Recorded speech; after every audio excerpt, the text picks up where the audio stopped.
Sex is one of the most powerful weapon everyone uses to trap others. A legal system which wants to keep human beings under the control, it looks at the sex in that aspect. How you should be introduced about sex so you can be kept under control. A person who wants to addict you and earn money through you, he introduces sex from that angle to you. Prostitute tries to introduce the sex to you in a different angle. Police tries to introduce the sex to you in a different angle. A religious leader tries to introduce sex to you from a different angle. Your mom and dad introduces to you different angle. Your wife introduces it to you in different angle. If you have extramarital affairs, they introduce the sex in a different angle.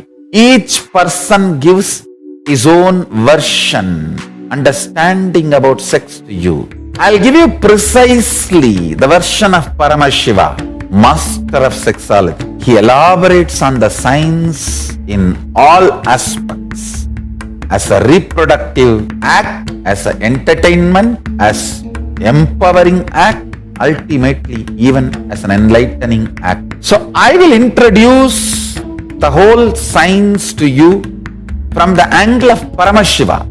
He looks at the sex only as an opportunity to make you manifest the state, space, powers and beings of Paramashiva. Each cognition about sex in the level of self, in the level of consciousness, in the level of the society, in the level of individual relationships, in the level of the world, and in the path towards the God.